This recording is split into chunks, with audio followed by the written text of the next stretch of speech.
Hello friends, welcome to Tale Times. I am your narrator and let's begin our story Rebirth of My Cruel Husband, episode -9. Kavya अभियांश के room के बाहर खड़ी थी। उसने धीरे से दरवाजा खोला और अंदर झांका। अभियांश काउच पर बैठे बहुत ही सीरियस होकर लैपटॉप पर काम कर रहा था। काम में तल्लीन उसका चेहरा इस वक्त बहुत ही हैंडसम लग रहा था। पर्दों से आती हल्की हल्की रोशनी उसके चेहरे पर पड़ रही थी जिससे उसका चेहरा चमक रहा था। काव्या के चेहरे पर बड़ी सी स्माइल आ गई और वो अपने बाल ठीक करते हुए अंदर की तरफ बढ़ गई। अभियांश के पास पहुंच उसने बहुत ही सीडिक्टिव आवाज में पुकारा, अभियांश। अभियांश ने सिर उठाकर देखा और काव्या को अपने सामने देख उसका सारा मूड खराब हो गया।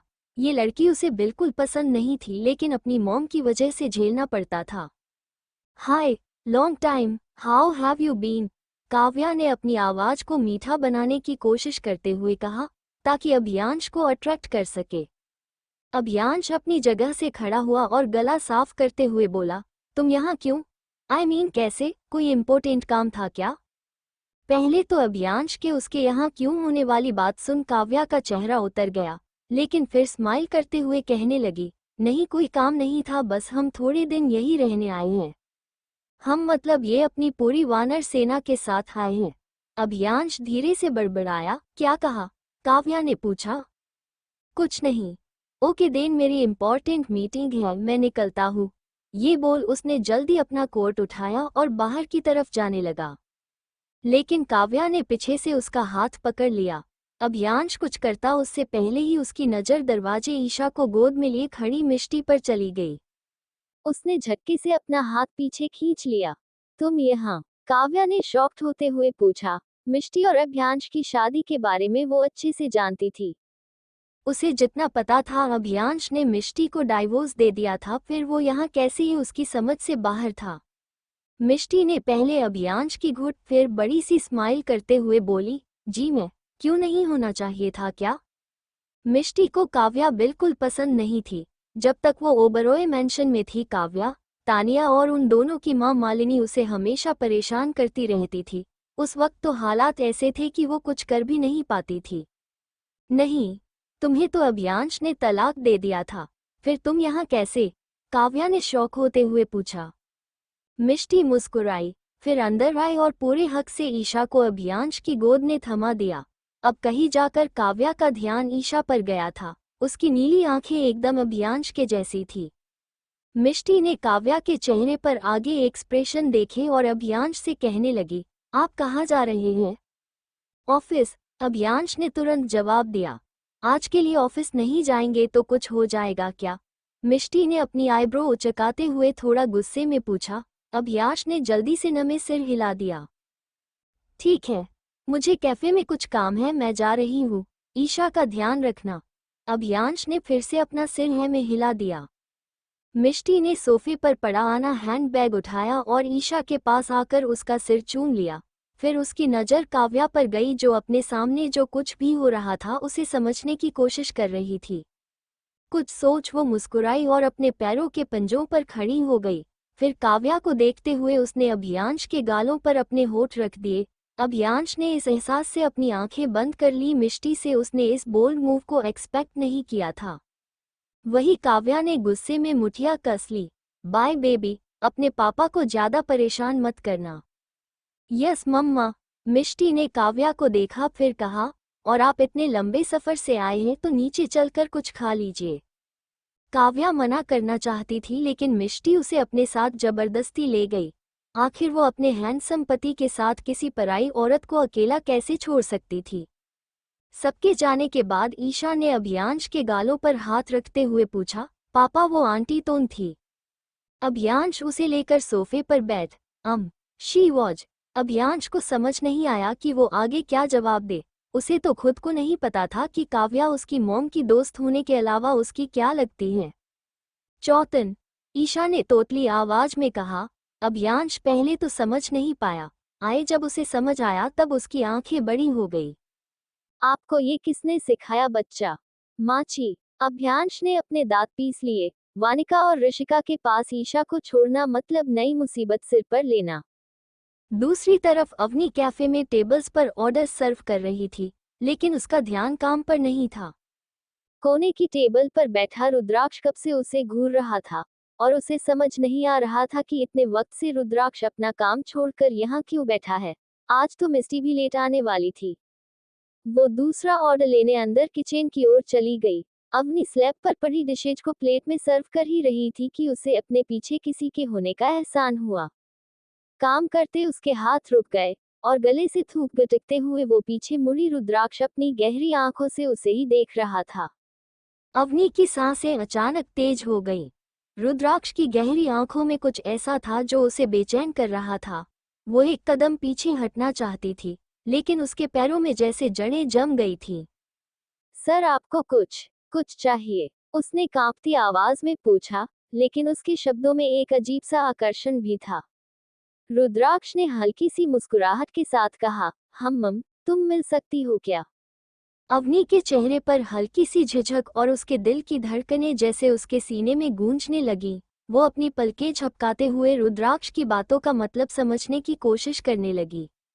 अवनी के हाथ से प्लेट छूटते छूटते बची जब रुद्राक्ष ने अचानक उसे कमर से पकड़कर अपने करीब खींच लिया। उसकी सांसें थम सी गईं, जैसे पूरे माहौल में एक गहरी खामोशी छा गई हो। रुद्राक्ष ने उसके गाल को हल्के से सहलाते हुए धीरे से कहा, मुझे समझ नहीं आता ये क्या है, पर कुछ है तुममें जो मुझे सुकून देता है। शायद इसलिए मैं हमेशा तुम्हें अपने पास रखना चाहता हूँ। रुद्राक्ष के इस अचानक किए कन्फेशन पर अवनी का मुंह हल्का सा खुला रह गया। उसके दिल और दिमाग में सवालों का तूफान उठ खड़ा हुआ। क्या रुद्राक्ष उसे पसंद करने लगा है? क्या उसके दिल में वाकई उसके लिए कोई फीलिंग्स है? रुद्राक्ष ने उसकी आंखों में छिपे सवालों को भांप लिया और एक हल्की मुस्कान के साथ गहरी आवाज में कहा, ज्यादा दिमाग पर जोर देने की जरूरत नहीं है। तुम्हारे दिल में जो भी हो, बस इतना याद रखना कि अब तुम किसी और के बारे में सोचना भी मत, समझी? उसकी आवाज में एक नर्म लहजा जरूर था, लेकिन उसकी टोन में हल्की सी धमकी भी साफ झलक रही थी। अपनी बात कहकर रुद्राक्ष ने प्यार से उसके माथे को चूमा, फिर धीरे धीरे मुड़कर वहां से चला गया। अवनी अभी तक वहीं जड़ होकर खड़ी थी, जो कुछ भी हुआ उसे समझने की कोशिश में उलझी हुई।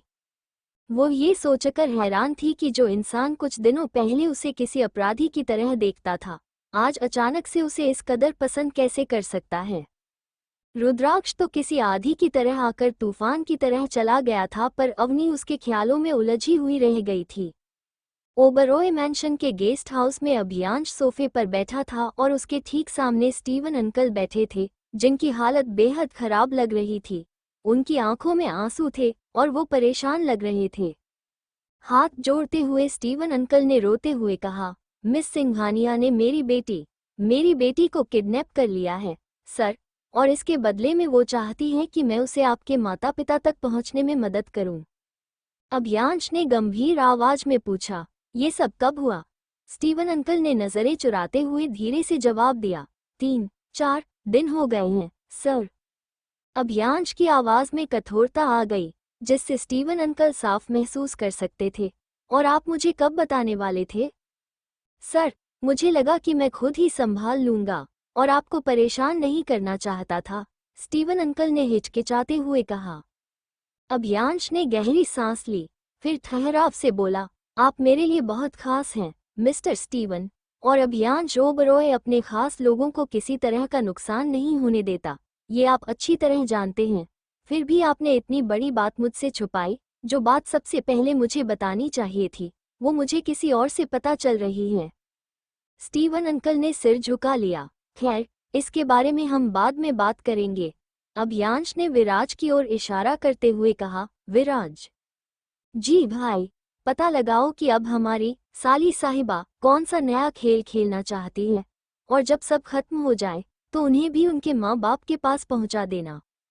ओके भाई, विराज ने जवाब दिया और फोन पर बात करते हुए वहां से चला गया। रात का अंधेरा था और एक वीरान खंडहर दूर तक फैला हुआ था, जैसे किसी पुराने राज को छिपा रहा हो। चारों ओर से घिरे उस खंडहर के पास एक हलचल शुरू हुई। मूव, विराज ने ब्लूटूथ पर कमांड दी। 4-5 लोग उसकी बात सुनते ही आगे बढ़े। सबसे आगे ऋषिका थी। वो सभी खंडहर के अंदर जाने लगे। थोड़ी देर बाद ऋषिका की आवाज ब्लूटूथ में आई, डन। इसका मतलब था कि रास्ता क्लियर कर दिया गया है। विराज और उसकी टीम खंडहर के अंदर आगे बढ़ते गए। रास्ते में जो भी पहरेदार मिले उन्हें चुपचाप हटाते हुए वो एक बड़े से कमरे के पास पहुंचे जो बाहर से लॉक था। ऋषिका ने जल्दी से लॉक तोड़ा और अंदर देखा कि स्टीवन अंकल की बेटी नैना, जो लगभग 25 साल की थी, बेहोशी की हालत में बंधी हुई थी। कमरे में सिक्योरिटी कम देखकर उन्हें समझ आ गया कि उनके आने की खबर पहले ही लीक हो चुकी थी, इसलिए बाकी लोग पहले ही निकल गए थे। ऋषिका ने जल्दी से नैना को खोला और कहा, इसे हॉस्पिटल लेकर जाओ। ऋषिका के कहने पर एक बॉडीगार्ड आगे आया और नैना को गोद में उठाकर वहां से ले गया। खंडहर के अंदर का काम निपटाकर ऋषिका बाहर आई। विराज फोन पर बात कर रहा था। यस, समायरा सिंघानिया को वहीं पहुंचा दो जहां उसके माता पिता हैं। तभी उसकी नजर ऋषिका पर पड़ी। ऋषिका ने पास आकर कहा, वी शुड गो सर। विराज ने सिर हिलाया और दोनों वहां से निकल गए। कार में सन्नाटा था। ऋषिका ड्राइव कर रही थी और विराज पास की सीट पर बैठा उसे एकटक घूर रहा था। ऋषिका को इसका पूरा एहसास था, लेकिन वह चुप रही। स्टॉप, अचानक विराज ने कहा। ऋषिका ने तुरंत कार रोक दी। आउट, विराज के कहने पर ऋषिका थोड़ी असमंजस में उसे देखने लगी। क्या वह उसे कार से बाहर जाने के लिए कह रहा था? तभी बैक सीट के दरवाजे खुले और पीछे बैठे दोनों आदमी बाहर निकल गए। लेट्स गो, विराज के कहने पर ऋषिका ने होश में आते हुए फिर से कार स्टार्ट कर दी।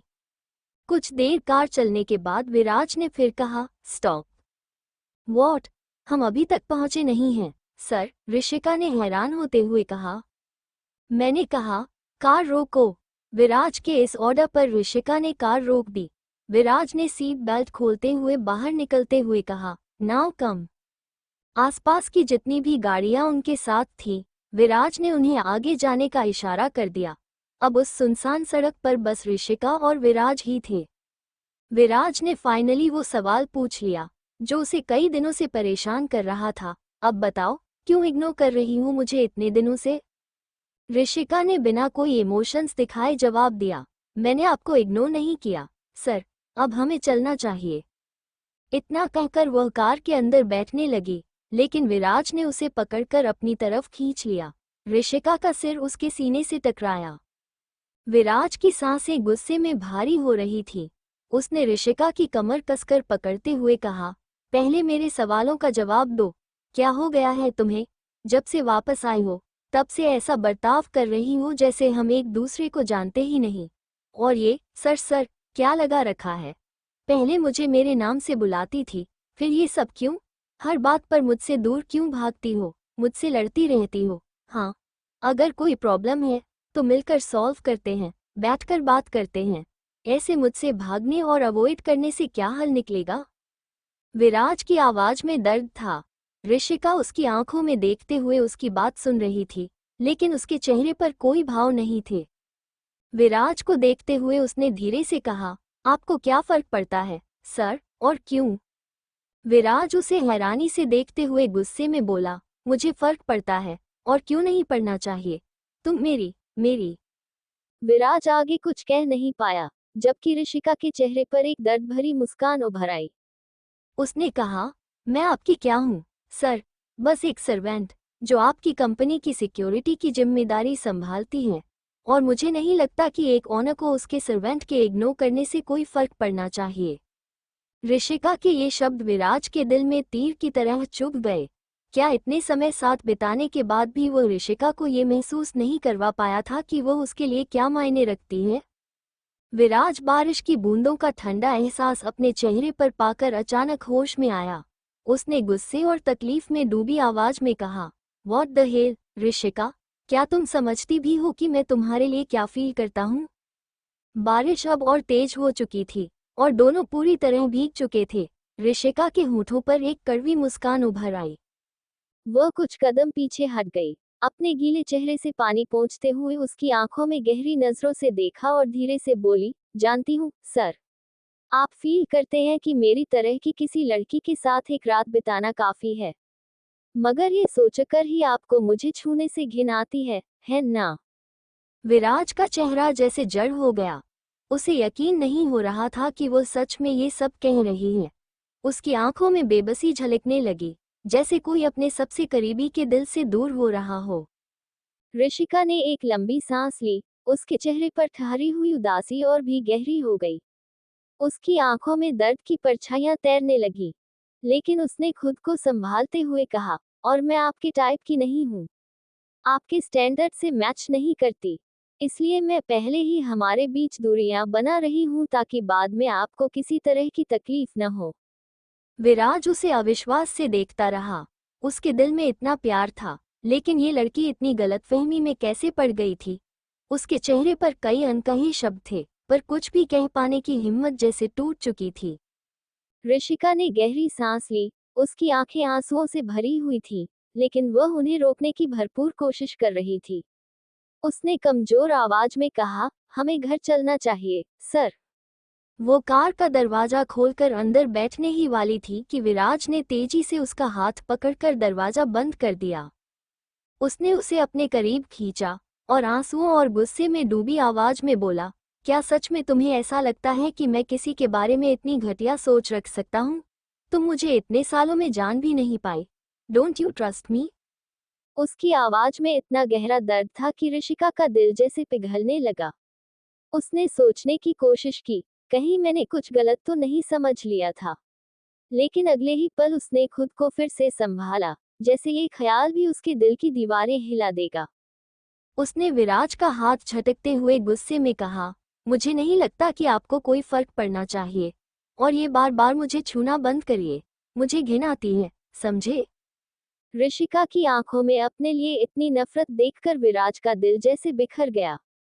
जिस लड़की के लिए उसने दिल के हर कोने में न जाने कितनी ही फीलिंग्स दबा रखी थी, वही उसके बारे में ऐसी गलतफहमियों से भरी पड़ी थी।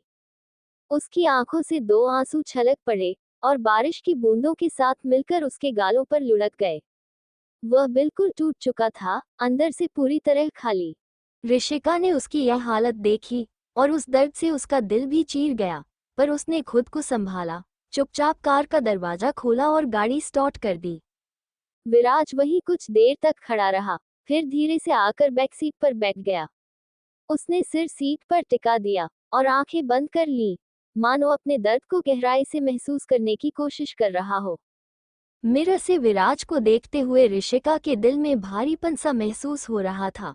आज उसने उसकी भावनाओं को ठेस पहुंचाई थी, और वो जानती थी कि उसने अपनी फीलिंग्स को दबाते हुए यह फैसला किया है।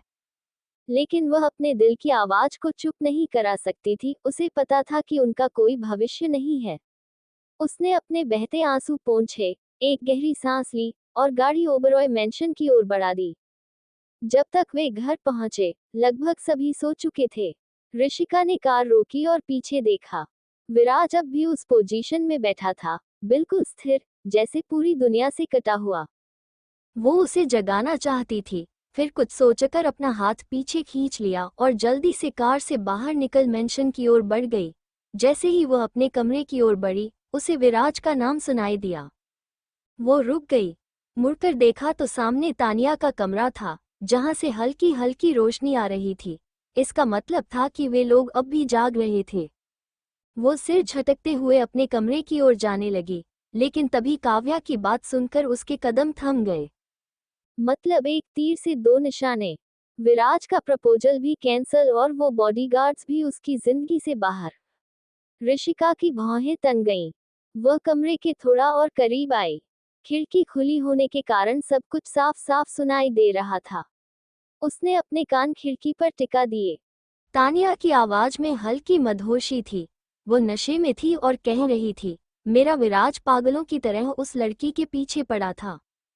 अपनी बर्थडे पार्टी के बाद उसे शादी के लिए प्रपोज करने वाला था, और मुझे पता था कि ऋषिका जरूर हाँ ही बोलेगी।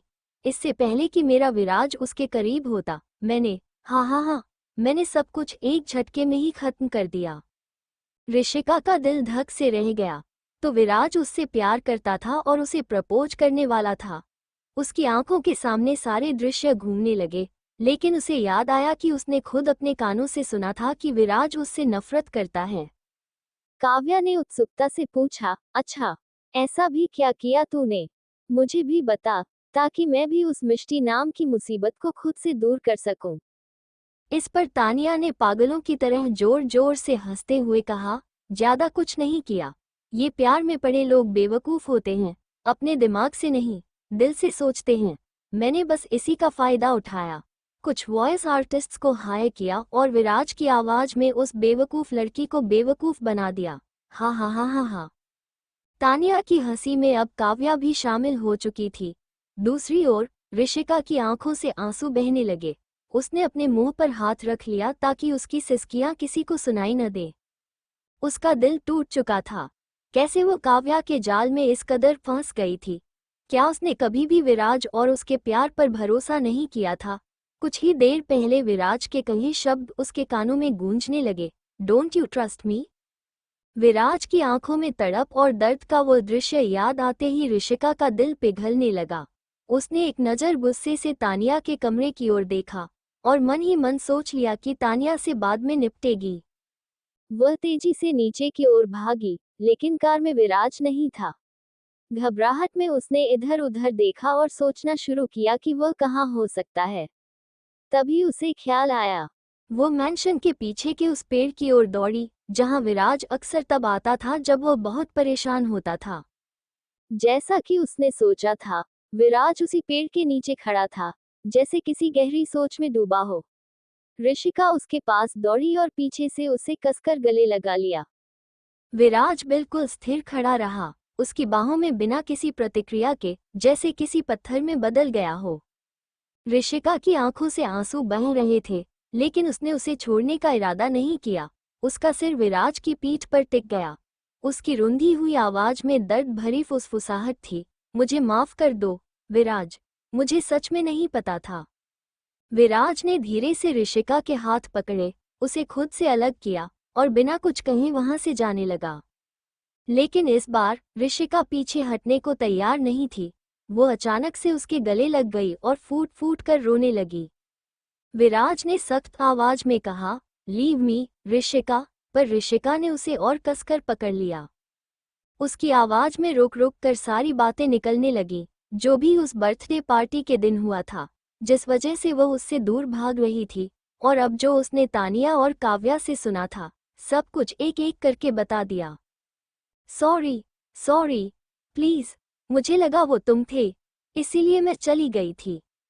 विराज की आंखें गुस्से से लाल हो चुकी थीं। उसकी आवाज में दर्द था, क्या तुम्हें मुझ पर इतना भी भरोसा नहीं था? ऋषिका का सिर अब भी उसके सीने से लगा हुआ था।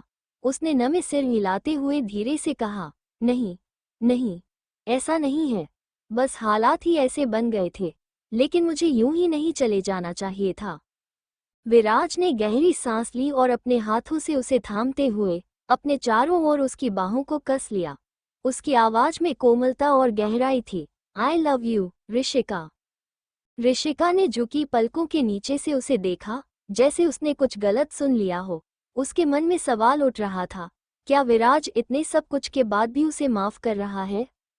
विराज ने उसकी तरफ देखते हुए हल्के से उसके सिर पर टपली मारते हुए कहने लगा, ज्यादा मत सोचो, मैं जानता हूं कि इन सब में गलती किसी की नहीं थी। पहले ही हम गलतफहमियों के कारण बहुत दूर रह चुके हैं, और अब मैं ये दूरी और नहीं चाहता, इसलिए। पर ऋषिका ने कुछ कहने के लिए होंठ खोले ही थे कि विराज ने धीरे से अपने होंठ उसके होठों पर रख दिए। ऋषिका के सभी सवाल, सारी अनकही बातें उस एक पल में खत्म हो गईं। दोनों के बीच एक सुकून और सच्चे प्यार का एहसास भर गया था, जो अब उन्हें हमेशा के लिए जोड़ने वाला था। उस एक पल के बाद सब कुछ थम सा गया था।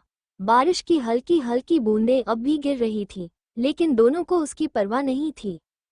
विराज ने धीरे से ऋषिका का चेहरा अपने हाथों में थाम लिया और उसकी आंखों में गहराई से झांकते हुए कहा, तुम्हें पता है, मैं हर दिन इस पल का इंतजार कर रहा था।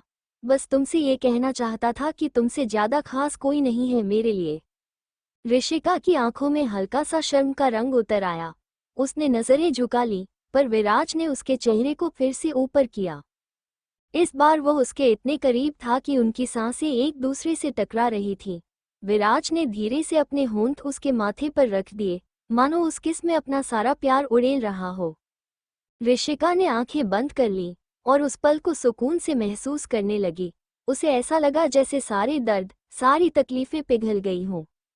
विराज ने उसके गाल पर धीरे से उंगलियों से छुआ और उसका चेहरा अपनी तरफ मोड़ा। दोनों की नजरें फिर से मिली, इस बार बिना किसी सवाल या संकोच के, बस प्यार से भरी हुई। विराज ने उसकी नर्म हथेली अपने हाथ में ली और धीरे से उसे अपने दिल के पास रख दिया। उसकी आवाज में कशिश थी, तुम मेरे लिए बहुत खास हो ऋषिका। पास्ट में जो कुछ भी हुआ हम उसे बदल नहीं सकते, लेकिन अपने प्रेजेंट को खूबसूरत बना सकते हैं। ऋषिका की आंखों में हल्के आंसू आ गए थे, पर वो मुस्कुरा रही थी।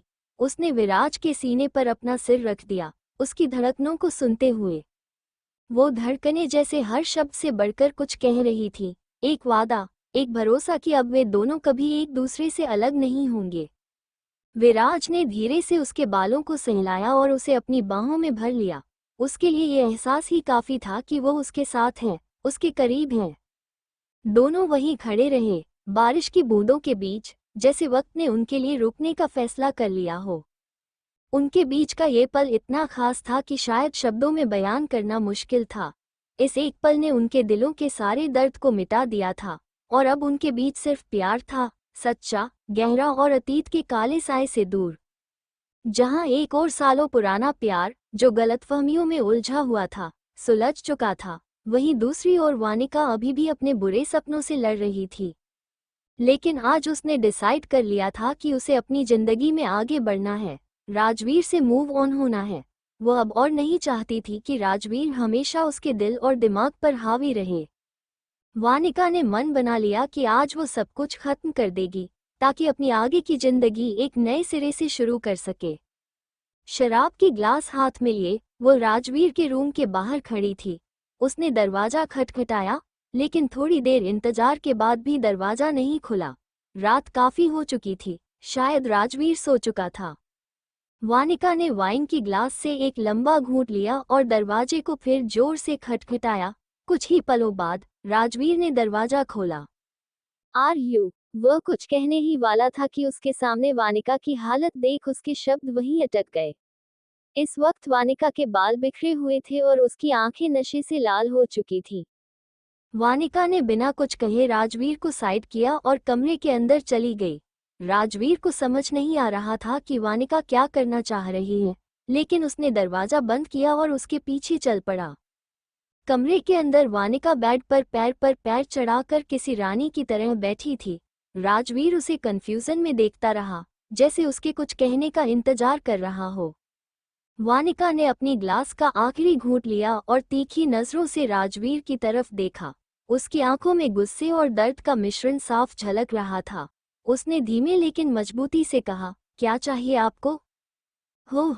राजवीर अभी भी उतना ही कंफ्यूज था, जैसे उसे समझ ही नहीं आ रहा हो कि वानिका इस वक्त यहाँ क्यों आई है। वानिका एक लंबी सांस लेकर उसके करीब आए और उसकी आंखों में गहरी नजरें डालते हुए बोली, क्या चाहिए आपको मेरी जिंदगी से दूर जाने के लिए? हाँ, मैं सब कुछ देने को तैयार हूँ, बस उसके बाद मुझे हमेशा के लिए छोड़ देना। राजवीर की आंखों में गुस्से की चिंगारी जल उठी। उसने मुट्ठियां कस ली, समझ चुका था कि वानिका का इशारा किस ओर है।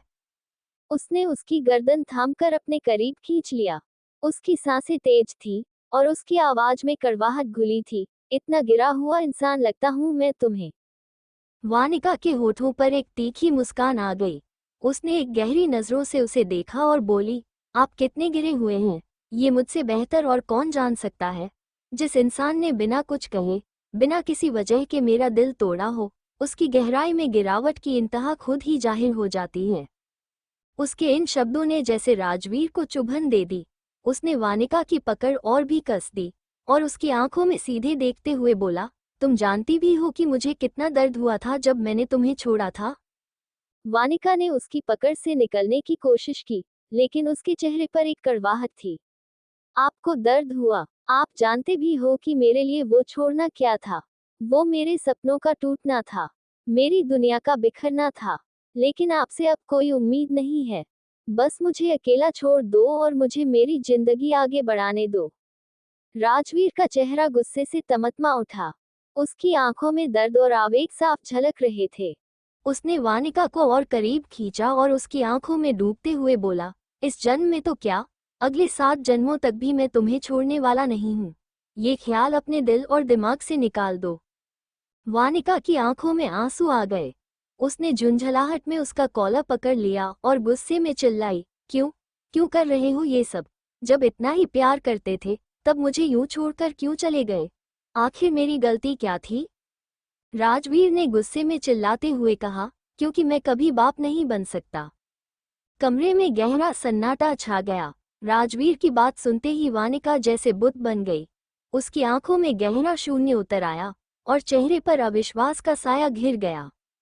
कुछ पलों के लिए उसकी सांसें रुक सी गईं।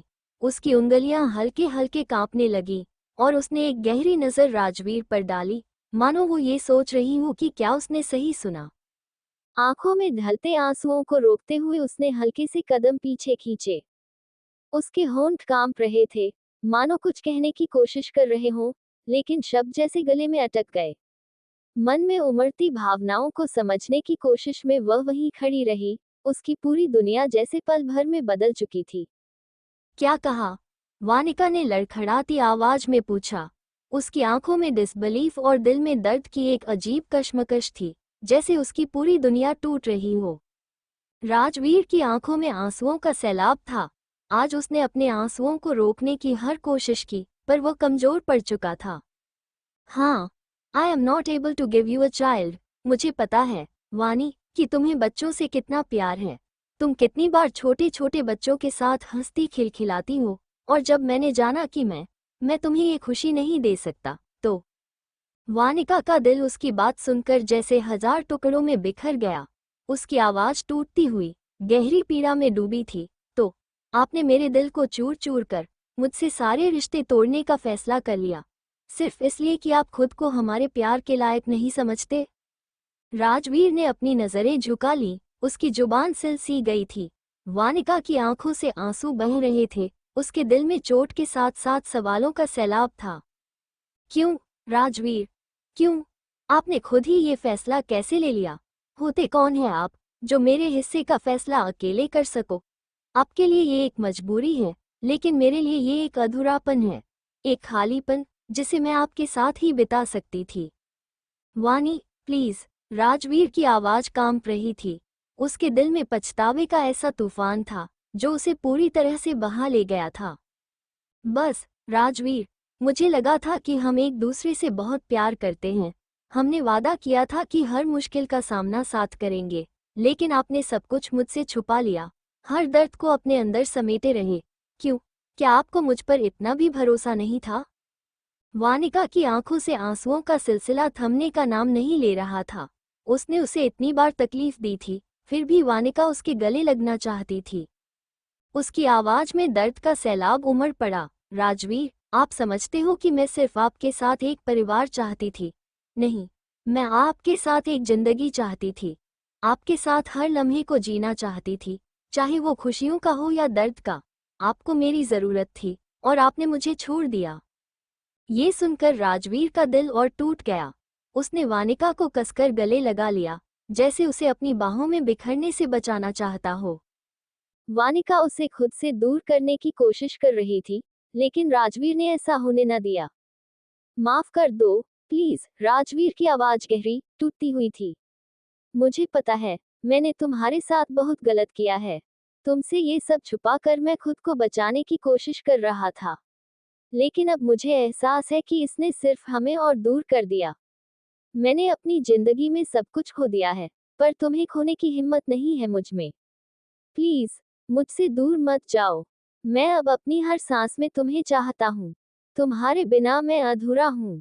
वानिका ने धीरे धीरे अपने हाथ उसके कंधों पर रख दिए और उसकी तरफ देखा। उसकी आंखों में एक गहरी, नम सी मोहब्बत थी, जैसे उनकी टूटी हुई आत्माएं फिर से जुड़ने का रास्ता ढूंढ रही थीं।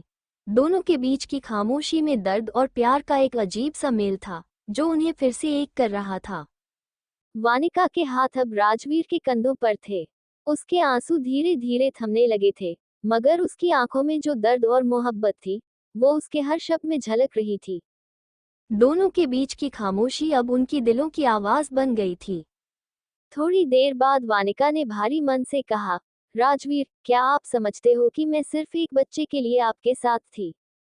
नहीं, मेरे लिए आप ही सब कुछ थे। मैंने आपसे प्यार किया है, आपकी हर खुशी और हर गम से।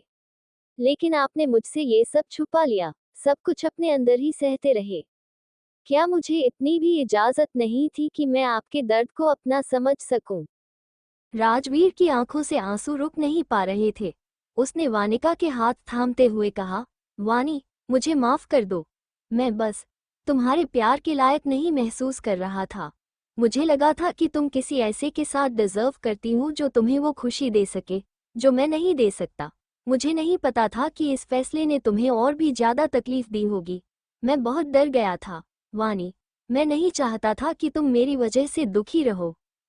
वानिका ने उसकी बात सुनते ही गहरी सांस ली, जैसे अपने भीतर के सारे दर्द को बाहर निकाल रही हो। उसने राजवीर के आंसू पोंछते हुए कहा, राजवीर, जब मैंने आपसे शादी की थी तब मैंने सिर्फ आपके साथ एक जिंदगी का सपना देखा था। हर मुश्किल का सामना करने के लिए मैंने आपका हाथ थामा था। बच्चे की चाहत थी, लेकिन उससे कहीं ज्यादा आपकी मौजूदगी मेरे लिए मायने रखती है। मैं सिर्फ आपको चाहती हूँ, राजवीर। अगर हमारे नसीब में बच्चे नहीं भी हैं तो भी मैं आपके साथ पूरी जिंदगी बिता सकती हूँ। बस एक चीज चाहिए थी, आपका साथ आए विश्वास। बच्चे तो हम अडॉप्ट भी कर लेंगे, कम से कम एक अनाथ को परिवार मिल जाएगा।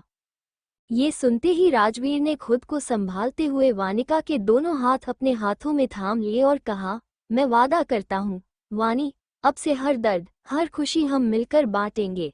मैं तुमसे दूर जाने की गलती दोबारा नहीं करूँगा। अब हर पल तुम्हारे साथ जीऊंगा, चाहे जो भी हो। वानिका के चेहरे पर हल्की सी मुस्कान आ गई, जिसमें दर्द और सुकून का मेल था। उसने धीरे से कहा, अब बस एक वादा करो, राजवीर। कभी भी कोई बात मुझसे छुपाओगे नहीं। चाहे कैसी भी मुश्किल आए, हम मिलकर उसका सामना करेंगे। क्योंकि प्यार में अकेले दर्द नहीं सहा जाता, उसे बांटकर हल्का किया जाता है। राजवीर ने उसकी आंखों में देखते हुए सिर हिला दिया। वादा करता हूँ, वानी, अब से हम साथ हैं, हर सुख दुख में, हर लम्हे में। तुम मेरी ताकत हो, और अब से मेरा हर फैसला हमारा होगा। उन दोनों ने एक दूसरे को गले लगा लिया। उनके बीच की गलतफहमियां, उनकी दूरियां अब किसी मायने नहीं रखती थी। उनकी बाहों में एक दूसरे के साथ का सुकून था, एक नया वादा था, और एक नई शुरुआत का एहसास। शाम के उस हल्के से अंधेरे में, जैसे उनकी मोहब्बत ने फिर से एक नई रोशनी पाली थी। अब उनके बीच कोई दूरी नहीं थी, सिर्फ एक दूसरे के साथ का एहसास और एक मजबूत रिश्ता था जो हर तूफान का सामना कर सकता था।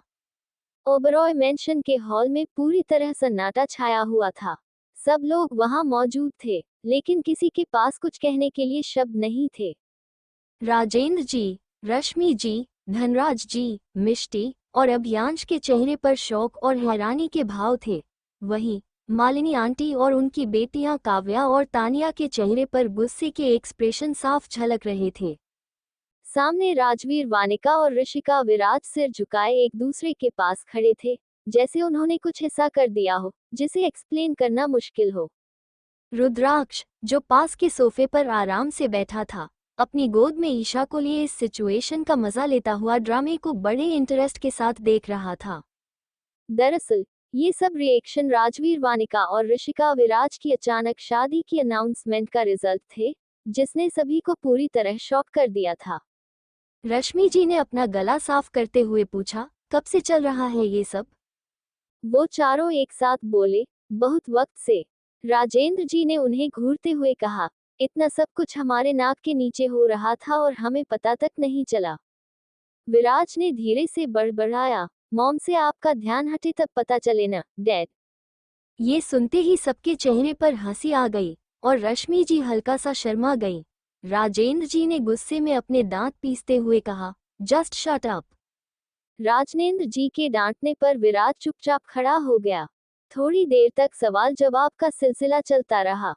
उसके बाद धनराज जी ने सबको शांत होने को कहा और बोले, भाई, हमें तो ये जोड़ियां बहुत पसंद हैं और हमारी तरफ से हाँ है, बाकी जैसा आप चाहें। थैंक यू दादू, यू आर द बेस्ट। ये कहते हुए विराज और राजवीर उनके गले लग गए। मुझे भी कोई प्रॉब्लम नहीं है। वैसे भी मैं तो कब से ऋषिका को अपनी बहू बनाने के बारे में सोच रही थी, और राजवीर मेरी वानी के लिए बेस्ट है, रश्मि जी ने चहकते हुए कहा। ऋषिका और वानिका उनके गले लग गईं। अब सबने हाँ कह दी है तो हम कौन होते हैं न कहने वाले, राजेंद्र जी मुस्कुराते हुए बोले। सबकी नजरें अब अभियांश की तरफ मुड़ गईं। भले ही धनराज जी हेड ऑफ द फैमिली थे, लेकिन अभियांश की मर्जी के बिना घर में एक पत्ता भी नहीं हिलता था। अभियांश ने पानी पलके हाँ में झपका दी। सब खुशी से चिल्ला पड़े। मिष्टी वहां से जाने लगी, तभी अभियांश ने उसका हाथ पकड़ लिया। तुम कहाँ चली? मिष्टी ने हाथ छुड़वाते हुए खुशी से कहा। अरे, इतना अच्छा मौका है, सबका मुंह तो मीठा करवाने दो। ये बोलकर वो दौड़ती हुई किचन में गई और वहां से मिठाई उठा लाई। अपने हाथों से सबको मिठाई खिलाने लगी। मालिनी आंटी, काव्या और तानिया का चेहरा गुस्से से लाल था। उन सबको ऐसा लग रहा था जैसे सब उन्हें भूल ही गए हैं। मालिनी आंटी ने ताना मारते हुए कहा, वैसे कुछ भी कहो, ऋषिका हमारे स्टैंडर्ड से बिल्कुल मैच नहीं करती। अरे, उसकी जगह मेरी तानी। वो आगे कुछ कहती, लेकिन मिष्टी ने उनके मुंह में बड़ा सा लड्डू ठूस दिया और आगे के शब्द उनके मुंह में ही रह गए। मिष्टी फेक स्माइल करते हुए बोली, अरे आंटी, इतना अच्छा मौका है, क्यों अपनी कड़वी जुबान से सब कुछ खराब कर रही हैं? और वैसे भी जब मियाँ बीवी राजी तो क्या करे काजी, और तो और जब परिवार की हाँ है तो उसमें मैं और आप क्या ही कर सकते हैं। लीजिए लीजिए, एक के लीजिए। अपनी बात पूरी करते हुए उसने एक और लड्डू उनके मुंह में ठूस दिया। वो तानिया और काव्या के साथ भी ऐसा ही करने वाली थी, लेकिन उन दोनों ने मुस्कुराते हुए खुद ही मिठाई खा ली। रात का वक्त था, जब आसमान पर चांद अपनी चांदनी बिखेर रहा था। मिष्टी कंधे पर शॉल लिए बालकनी में खड़ी थी, अपने गालों पर ठंडी ठंडी हवाओं को महसूस करते हुए चांद को निहार रही थी। अगले हफ्ते वानिका, राजवीर और ऋषिका विराज की शादी थी और उसकी खुशी में कोई कमी नहीं थी, लेकिन उसे समझ नहीं आ रहा था कि उसे कैसा महसूस करना चाहिए। इतनी खुशियां एक साथ देख उसे एक अनजाना डर सता रहा था, जैसे खुशियों के इस मेले में कोई छिपा हुआ तूफान हो। तभी अभियांश ने उसे पीछे से अपनी बाहों में भर लिया। उसकी एक छुअन ने जैसे उसके दिल का सारा डर और बेचैनी एक पल में ही गायब हो गई। हर बार की तरह इस बार उसने अभियांश से दूर जाने की कोशिश नहीं की, बल्कि अपना सिर उसके कंधे पर टिका दिया और सुकून से आंखें बंद कर ली। उन पलों में उसे लगा जैसे समय थम गया हो, जैसे सारी परेशानियां उसके आसपास से हट गई हों। कुछ देर तक वो बिना कुछ बोले यूं ही खड़े रहे, बस एक दूसरे की मौजूदगी का एहसास करते हुए। फिर अभियांश ने कहा, डोंट वरी, अब मैं कुछ भी गलत नहीं होने दूंगा। उसके शब्दों में ऐसा भरोसा था कि मिष्टी का दिल हल्का हो गया। उसके चेहरे पर हल्की सी मुस्कुराहट आ गई। आपको मेरे बिना बोले ही सब कुछ कैसे पता चल जाता है? उसने आंखें बंद किए हुए ही कहा। उसकी आवाज में एक अनकही खुशी थी। अभियांश ने गहरी सांस ली और एक कशिश भरी आवाज में कहा, तुम मोहब्बत हो मेरी, तुम्हारी हर धड़कन से मैं वाकिफ हूँ, फिर ये पता लगाना मुश्किल नहीं कि तुम क्या सोच रही होगी। मिष्टी के दिल की धड़कनें अचानक से तेज हो गईं। उसके दिल में एक अनजाना एहसास उमड़ने लगा। उसने अपने आप को संभाला और अभियांश से दूर होकर वहां से मुड़कर जाने लगी, लेकिन अभियांश ने उसे हाथ पकड़कर अपने और करीब खींच लिया। उसकी जुल्फों से खेलते हुए वो बोला, कब तक यूं ही दूर भागती रहेगी? प्लीज, आज नहीं।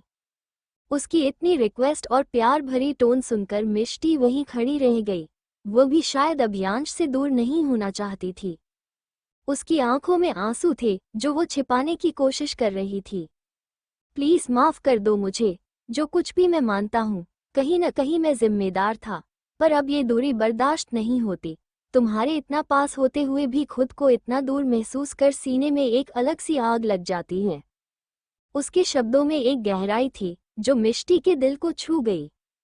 उसने उसकी आंखों में झांकते हुए कहा, अगर आपके कहे गए ये अल्फाज झूठे निकले तो?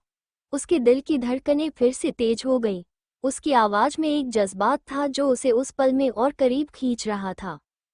अभियांश ने उसे और करीब खींचते हुए कहा, मुझे मेरी प्रिंसेस की कसम, तुम्हें धोखा देने की सोचने से भी पहले मैं खुद को खत्म कर दूंगा। उसकी बातों में एक वादा था, एक उम्मीद। मिष्टी ने महसूस किया कि शायद ये दूरी अब और नहीं बर्दाश्त की जा सकती। अभियांश गहराई से मिष्टी की आंखों में देख रहा था, जैसे वो उसके दिल की हर बात पढ़ लेना चाहता हो। एक पल के लिए वक्त थम गया और फिर उसने झुककर मिष्टी के सिर को चूम लिया। उस छुअन ने जैसे एक जादू सा कर दिया। मिष्टी के चेहरे की मुस्कुराहट और भी बड़ी हो गई, लेकिन उसकी आंखों के कोने से एक आंसू बह निकला। वो शायद इस पल को सच मानने की कोशिश कर रही थी, और उसके दिल में एक अजीब सा एहसास था, खुशी और आशंका का मिला जुला एहसास। अभियांश ने उसके बहते हुए आंसू पर अपने होठों रख लिए, जैसे उसे अपने प्यार से समेट लेना चाहता हो। मिष्टी को अपने शरीर में एक अजीब सी जुरजुरी महसूस हुई, मानो उसके सारे डर और संकोच धीरे धीरे गायब हो रहे हों। उसकी आंखें अपने आप बंद हो गईं, जैसे वो उस पल को पूरी तरह से जी लेना चाहती हो। उसके होठ कांपने लगे और उसकी पकड़ अभियांश की शर्ट पर कस गई। वो चाहती थी कि यह पल कभी खत्म न हो। अभियांश ने गहराई से मिष्टी को देखा, जैसे वो उसके दिल की हर बात समझना चाहता हो। धीरे धीरे उसने मिष्टी के चेहरे को अपने हाथों में लिया। उसके गालों का स्पर्श उसके लिए आग की लपटों जैसा था। उनके बीच की दूरी खत्म हो गई थी। मिष्टी का दिल तेजी से धड़क रहा था, जैसे उसे अपने जज्बातों को बयां करने का कोई समय नहीं था। उसने अपने होठों को हल्का सा खोला। उसके कांपते हुए लाल होठ अभियांश को उसकी ओर खींच रहे थे। अभियांश हल्के से झुका और फिर उसके होठों को अपने होठों से हल्के से छू लिया। उनके बीच की दूरी खत्म हो गई थी। मिष्टी का दिल तेजी से धड़क रहा था, जैसे उसे अपने जज्बातों को बयां करने का कोई समय नहीं था। उसने अपने होठों को हल्का सा खोला। उसके कांपते हुए लाल होठ अभियांश को उसकी ओर खींच रहे थे। अभियांश हल्के से झुका और फिर उसके होठों को अपने होठों से हल्के से छू लिया। यह एक हल्का सा स्पर्श था, लेकिन जैसे ही उनके होंठ मिले, दोनों के शरीर में एक करंट दौड़ गया। मिष्टी को लगा जैसे सारी दुनिया उनके इर्द गिर्द घूमने लगी हो। अभियांश ने उसके होठों को धीरे धीरे और कसकर पकड़ लिया। ऐसा लगा रहा था जैसे वह उसे अपनी रूह से जोड़ रहा हो। मिष्टी ने अपनी आंखें बंद कर लीं और उसकी बाहों में समा गई। वो उसके होठों पर अपने होठों का दबाव बढ़ाने लगी, जैसे वो अपने अंदर की हर चाहत को उसके साथ बांटने के लिए बेताब हो। अभियांश ने उसकी लिप्स को धीरे धीरे अपने होठों से छुआ और धीरे से बाइट कर लिया। मिष्टी ने हल्की सी आह भरी। उसके शरीर में एक जुरजुरी दौड़ गई। वो उसे और गहराई में ले जाने के लिए तैयार थी। उसने अभियांश के होठों को अपनी जुबान से छुआ और वह भी उसे गहराई से चूमने लगा। उनकी सांसें एक साथ मिल गईं और दोनों एक दूसरे को और करीब खींचने लगे। मिष्टी के हाथ उसके कंधों से होते हुए उसके बालों में कस गए। अभियांश ने उसकी कमर को मजबूती से थाम लिया और उसे अपने करीब खींचा। बीच रास्ते में तो नहीं छोड़ दोगे न? मिष्टी धीरे से फुसफुसाई। अभियांश ने उसे इंटेंसली किस किया और किस के बीच में ही बोला, मरते दम तक नहीं। और मिष्टी ने अपनी सारी चिंताएं भुलाकर खुद को उसके आगोश में छोड़ दिया। उनकी किस वक्त के साथ और इंटेंस और डीप होती गई। अभियांश के हाथ उसकी पूरी बॉडी और घूम रहे थे। मिष्टी ने धीरे से उसके होठों को बाइट किया, जिससे अभियांश के होठों पर हल्का सा कट लग गया। अभियांश ने मिष्टी के हाथ पकड़ अपने सीने पर रख लिए और रब करने लगा। अभियांश की बॉडी बहुत ही सख्त थी। मिष्टी को ऐसा लगा जैसे वो सांस ही नहीं ले पाएगी। अभियांश मिष्टी के मुलायम हाथों का स्पर्श पाकर बहक रहा था। उसने अपना दूसरा हाथ मिष्टी की खुली कमर पर फेरना शुरू कर दिया। अपना सिर मिष्टी की गर्दन में छुपा अभियांश उसे स्नीफ करने लगा। मिष्टी को अपने गाल जलते हुए महसूस हो रहे थे। उसने अपना दूसरा हाथ अभियांश की पीठ पर कस लिया। मिष्टी गहरी गहरी सांसें ले रही थी। उसकी आंखें अभियांश की करीबी से अपने आप बंद हो रही थी। जब अभियांश ने ये महसूस किया तब वो चेहरा उठा मिष्टी को देखने लगा, जो मदहोशी में आंखें बंद किए हुए गहरी गहरी सांसें ले रही थी। उसका शर्म से लाल चेहरा, फड़फड़ाती बड़ी बड़ी पलकें और उसके हल्के खुले होठ देखकर अभियांश को अपना कंट्रोल खोने पर मजबूर कर रहे थे। उसने बिना कोई देरी किए मिष्टी के होठों पर अपने होठ रख लिए। मिष्टी अचानक से हुई इस हरकत से आंखें खोले अभियांश को देखने लगी, जो उसकी आंखों में आंखें डाल पूरी शिद्दत से उसे किस कर रहा था। मिष्टी ये देख शर्मा गई और उसने अपनी आंखें कसकर बंद कर लीं। बेशक ये उनका पहला किस नहीं था, लेकिन अभियांश आज उसे बहुत ही एग्रेसिवली किस कर रहा था। शायद उसकी डिजाइन आज उसके काबू में नहीं थी। मिष्टी का एक हाथ अभियांश के बालों में था और दूसरा उसके सीने पर फिसल रहा था। अभियांश ने उसका हाथ कब का छोड़ दिया था। अभियांश ने मिष्टी के होठों पर जीभ फेरते हुए उसके मुंह में एंटर करने की कोशिश की, पर मिष्टी अपना मुंह खोलने को तैयार नहीं थी। अभियांश एक पल रुक मिष्टी को देखने लगा, जो अपने चेहरे पर शरारती स्माइल लिए आंखें बंद किए अपनी सांसों को संभालने की कोशिश कर रही थी।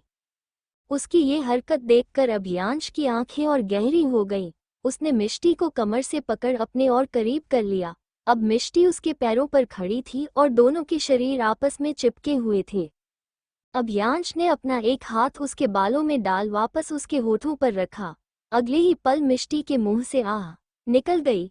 अभियांश ने उसके होठों पर काटा था।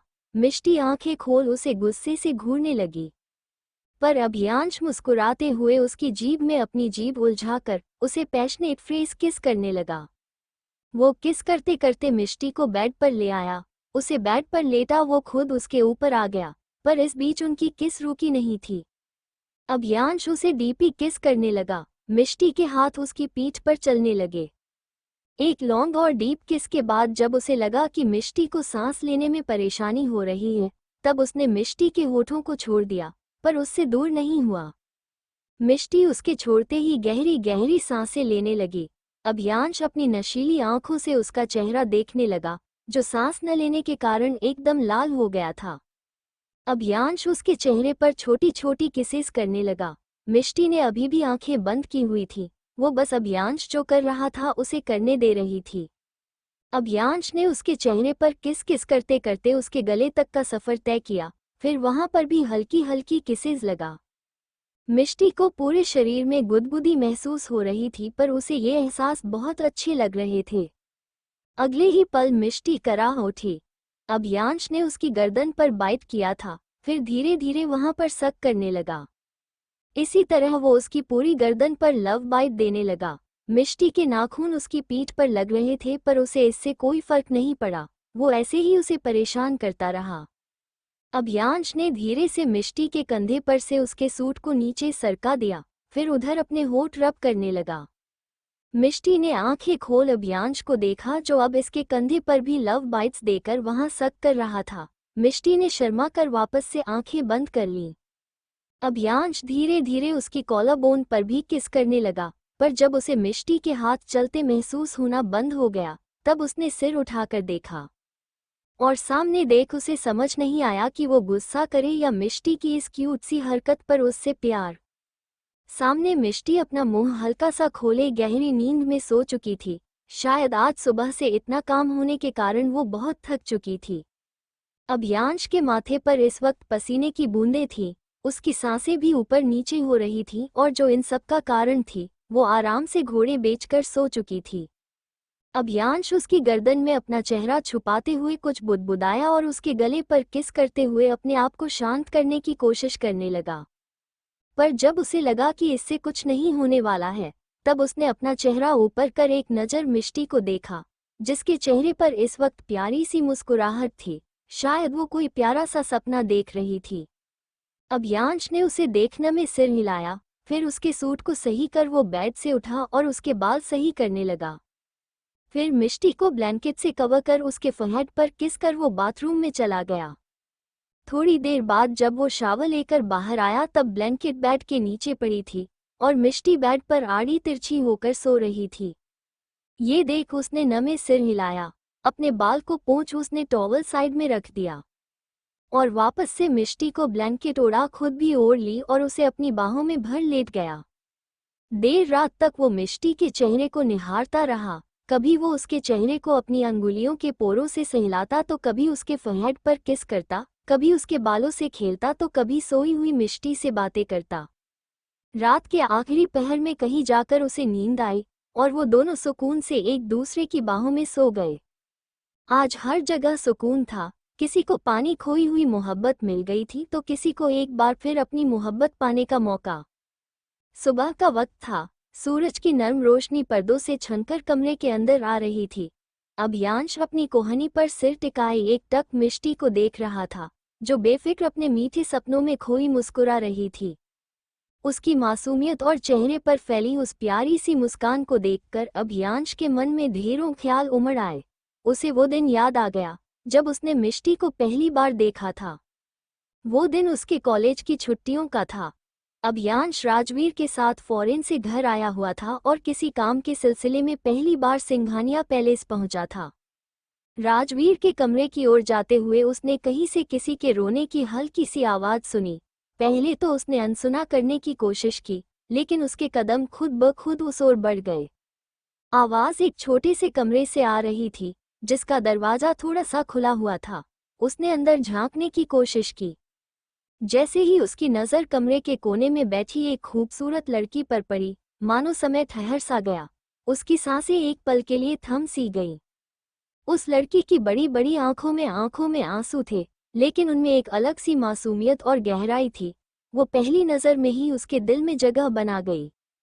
वो लड़की और कोई नहीं, मिष्टी थी, जो अपने जले हुए हाथ पर दवाई लगाने की कोशिश कर रही थी। उसकी उंगलियां दर्द से कांप रही थीं और चोट की जलन से उसके चेहरे पर हल्की तकलीफ झलक रही थी। सामने खड़ा अभियांश ओबरॉय, जिसे लोग पत्थर दिल समझते थे, पहली बार किसी और के दर्द से बेचैन हुआ। उसकी नज़रें मिष्टी पर ठहर गईं और अनजाने ही उसका दिल धड़क उठा। मिष्टी ने अपने पास किसी की मौजूदगी को महसूस किया और ऊपर देखा। जैसे ही उसने अभियांश को अपने सामने खड़ा पाया, एक अजनबी को देखकर वो अचानक घबरा गई। बिना कुछ कहे वो तुरंत उठी और कमरे की बालकनी की ओर भागी और पीछे से दरवाजा बंद कर लिया। अभियांश समझ नहीं पाया कि मिष्टी ने ऐसा क्यों किया, पर उस एक झलक ने उसे बेचैन कर दिया। अब वो किसी न किसी बहाने सिंघानिया पैलेस आने लगा, पर मिष्टी उसे दोबारा कभी नजर नहीं आई। उसकी बेचैनी बढ़ती गई और उसने अपने सोर्सेस का इस्तेमाल कर मिष्टी के बारे में सब पता कर लिया। वो पहली नज़र में ही उसकी दीवानगी बन चुकी थी, पर दादी के कारण वो कुछ कर नहीं पाया।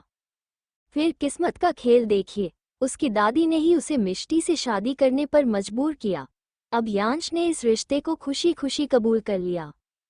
भले ही वो मिष्टी को वो प्यार नहीं दे सका जो वो देना चाहता था, पर उसे ये तसल्ली थी कि मिष्टी उसके साथ हमेशा सुरक्षित रहेगी, और शायद यही उसके लिए काफ़ी था।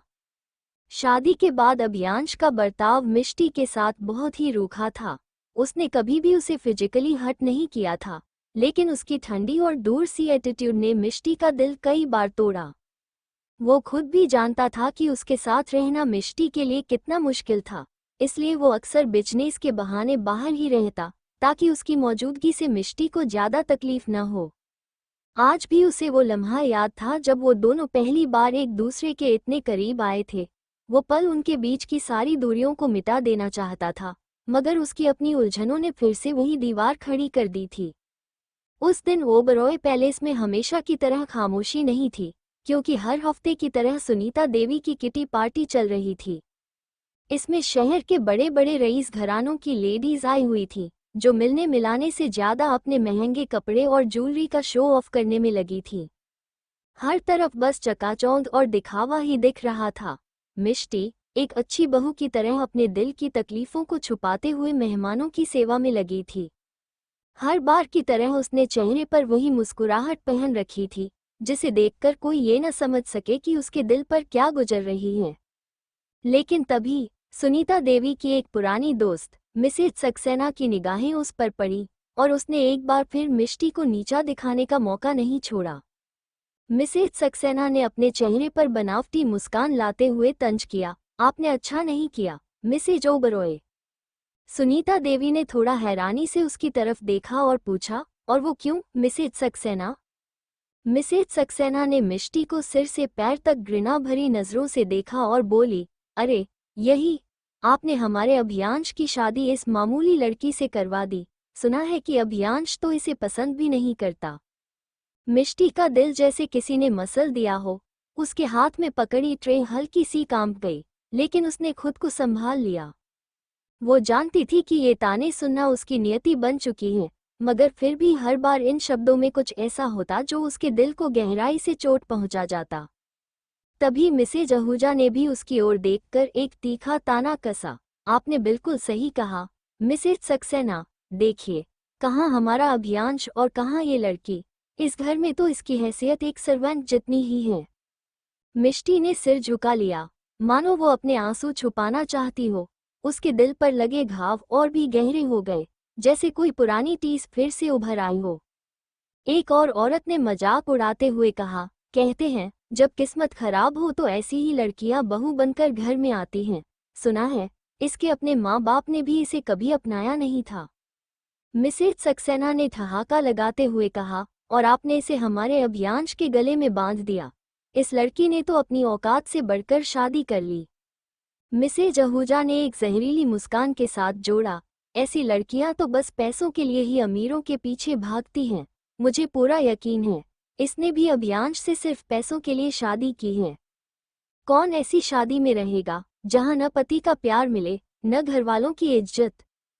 सुनीता देवी ने उनकी बात पर हंसते हुए मिष्टी की ओर देखा और एक कड़वी मुस्कान के साथ बोली, आप सबने बिल्कुल सही कहा। हमारे घर की ये बस एक सर्वेंट ही है, फर्क इतना है कि इसे पे नहीं करना पड़ता। उनके ठहाकों की आवाज मिष्टी के दिल को चीर कर रख गई। हर ताना एक नश्तर बनकर उसके दिल में उतर रहा था। उसकी आंखें छलकने को तैयार थीं, लेकिन वहां खड़े रहकर वो अपनी कमजोरी नहीं दिखा सकती थी। उसने किसी तरह खुद को संभाला, पास खड़ी सर्वेंट से बाकी सर्विस संभालने को कहा और धीरे धीरे अपने कमरे की ओर बढ़ गई। मिष्टी लाख कोशिशों के बाद भी अपनी आंखों में आए आंसू नहीं रोक पाई। सिसकने से खुद को रोकने के लिए उसने अपने मुंह पर हाथ रख लिया और जल्दी से अपने रूम की ओर बढ़ गई, ताकि कोई उसकी तकलीफ को न देख सके। लेकिन शायद सुकून उसकी किस्मत में नहीं था।